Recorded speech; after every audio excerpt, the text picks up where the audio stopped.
Hey, so today we'll be moving away from Greek tragedy and moving into Greek comedy. So we're going to be talking about Aristophanes first, in his play, Lysistrata. So Aristophanes was born in 446 BC,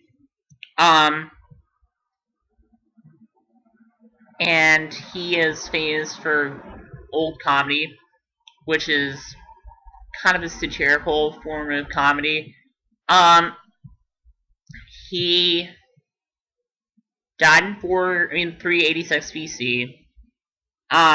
He's known as the father of comedy. He wrote 30 plays, and 11 of them still survive. Um, so, um,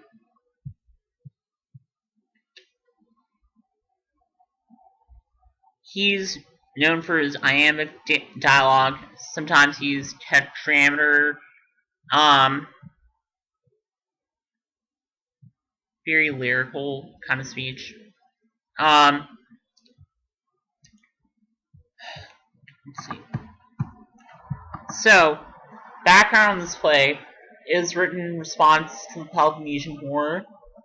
While it was written in 411 BC, it's actually set in about 405 BC, so set in the future. Interesting.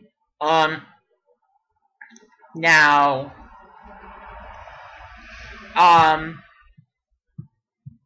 yeah, this play was a response to that.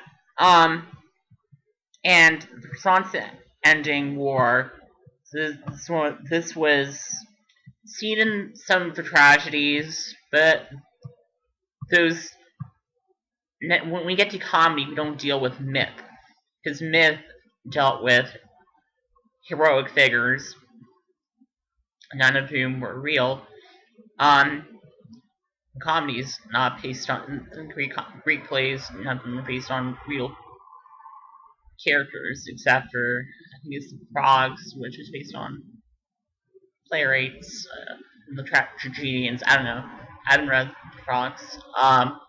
What I know, but I think they talk about. They mention different playwrights in the Greek era. But moving on. We did have anti-war themes in some of the earlier plays, but this is an actual response to an actual contemporary event at that time. And the whole idea of it is, as I'll discuss in the plot, the women have a sex strike, so they can end the war, so the men will end the war. And around the time that the Iraq War started, there was, I forget what day it was. I know it was sometime in March, early March, and theaters put up productions of Lysistrata as a way to protest the war in Iraq. In Kenya, actually, a while ago, there was lots of violence going on, and the women actually said they wouldn't have sex with their husbands. I don't know how effective that was, but they wouldn't have sex with their husbands until violence stopped.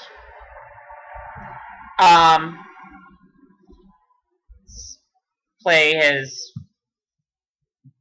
definitely been produced a lot, several productions. Some adaptations, including musical adaptations such as The Happiest Girl in the World, as a musical adaptation, and the recent one was Lysistrata Jones. As I said, 411 BC, written in Greece. I would say that, I mean, this is definitely kind of a mix of farce and satire, but dominant in satire. as that's her genre. Now talking about the plot. So Lysistrata convinces the women that they're going to end the war by having a sex strike, and they make an oath by drinking horse blood. So the chorus of men and women enter, and they're split chorus, and they talk amongst themselves. When men insult each other, and then they prepare to fight, and the women throw water at the men. So enter the commissioners. This translation, other translations, magistrate, and the 4 policemen. And Lysistrata talks to him about the sex strike and her demands to end it. And she wins the argument. I mean, he doesn't give in. She says, okay, so it's war between us. So during the next couple of scenes, the women start growing tired of the sex strike, and they want to go home, and they come up with different excuses, but Lysistrata keeps them under her control. Synesius, husband to Myrna, asks his wife to come home. He comes to where these women are hanging out and protesting, and he asks her to come home, and she doesn't. The men curse all these women, and then the ambassadors enter. Lysistrata talks to them. Eventually, the Athenians and the Spartans reconcile, and that's the end, and they celebrate. So, talk about the characters. Lysistrata, definitely cunning and strong. There seems to not be a shred of doubt in her. Like Medea, here's the thing: these plays, she knows it's going to be hard not having sex, but that's an internal thing. We don't see it externally. We don't see her really, really getting on edge and being like, oh, I need a good man right now. I need a fuck.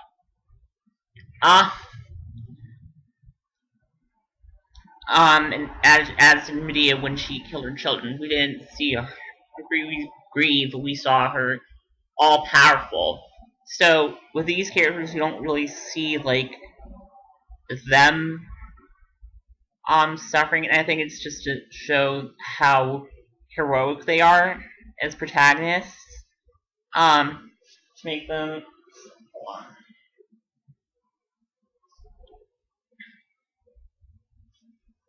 Hold on. Just give me.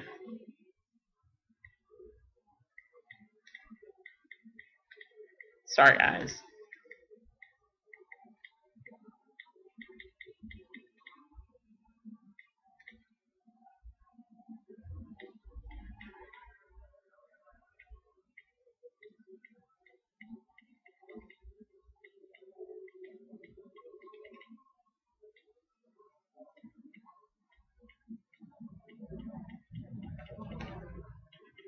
This is actually an important text.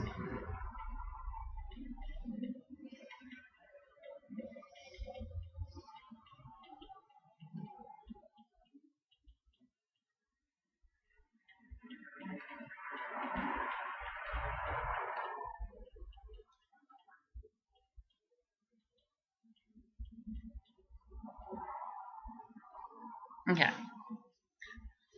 Sorry. So these characters want to appear more strong as protagonists, and that's what that's why they don't seem to be more human. Character of the commissioner, very loud, dominant, chauvinistic, showy, a leader, typical stereotype of a man that age. Lampedo appears butch, foreign.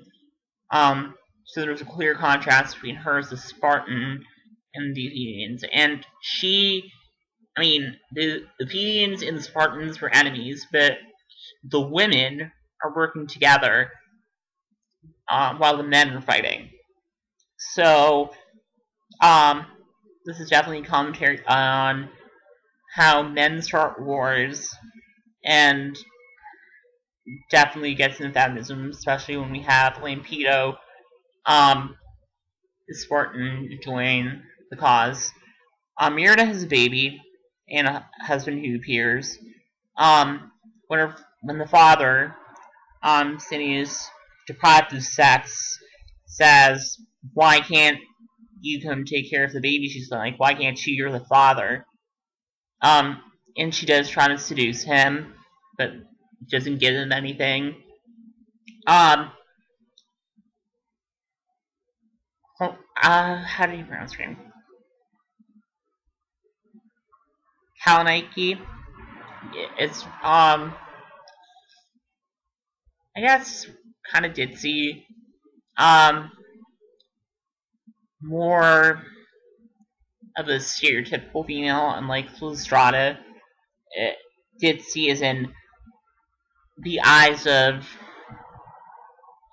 what men in that age seem to look at ideal, just like a damsel.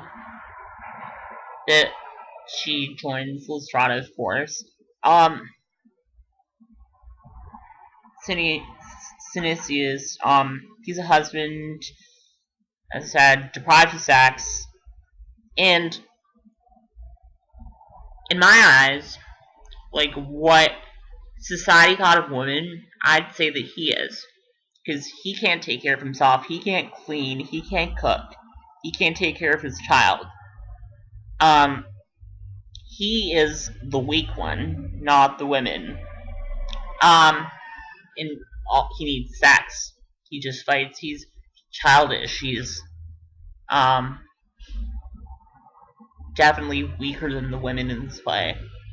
The chorus of men and women, it's interesting to have a divide between them, as opposed to a union in what's it called?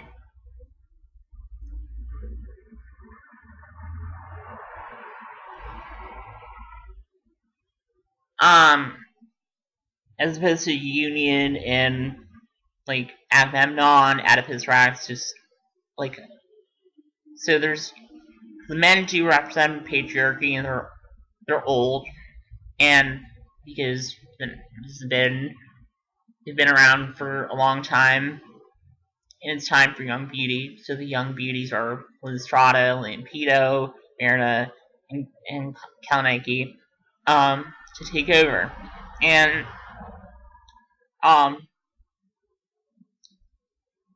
but there is a conflict between the chorus. The chorus is not harmonized.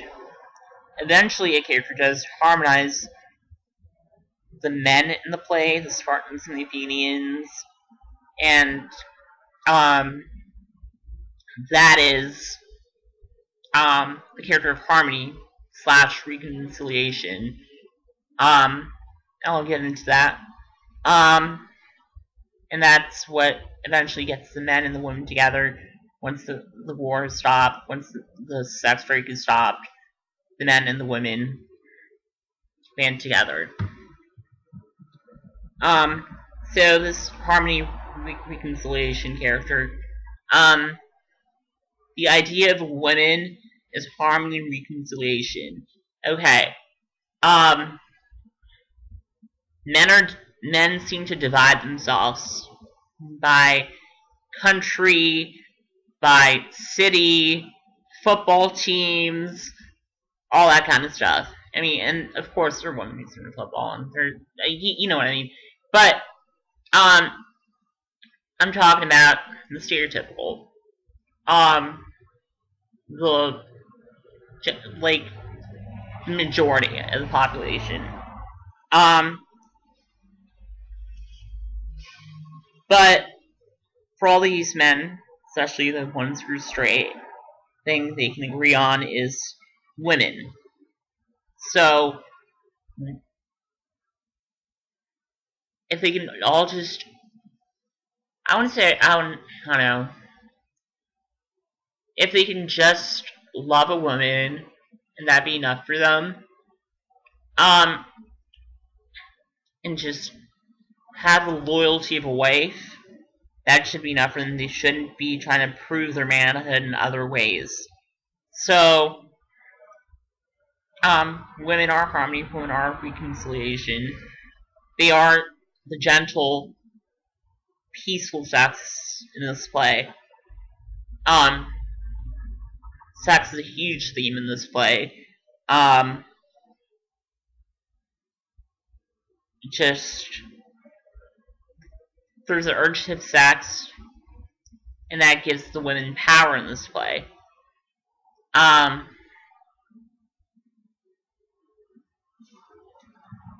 So in this sense, it is a feminist text. How women are trying to be more than objects. They're trying to do something. They're trying to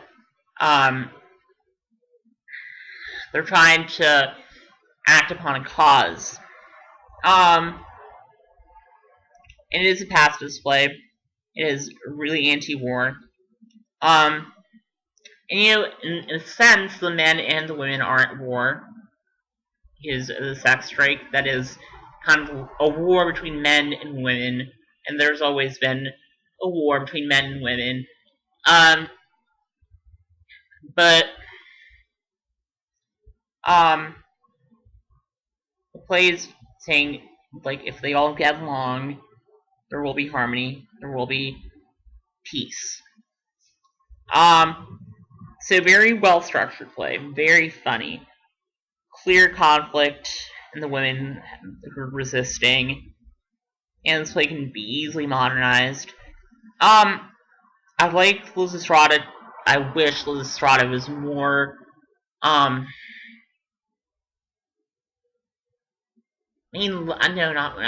definitely less confident, just a little more human. She seems very heroic. But again, I think it's because the Greeks want to show how powerful it is and how convincing this character is. So, and of course, being a comedy, it's not as realistic. It's not based on history. It's a satire of a historical event. And it's promoting social change, but I mean, it's silly at the same time. And the cast is large, and that's a definite negative for this play. There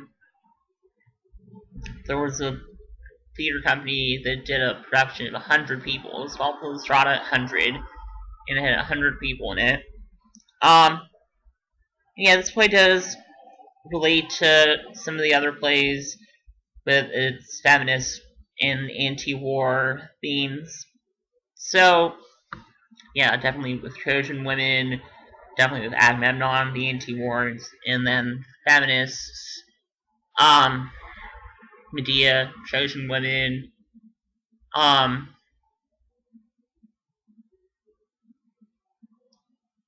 women's studies and gender studies, Agamemnon, libation bearers, Eumenides. So, yeah. So yeah, that's what I have to say for this play. And I will, last night I was supposed to make 2 bonus videos. I will be making one video about, comedy, old comedy, one about poetics, and I'll be making another one about,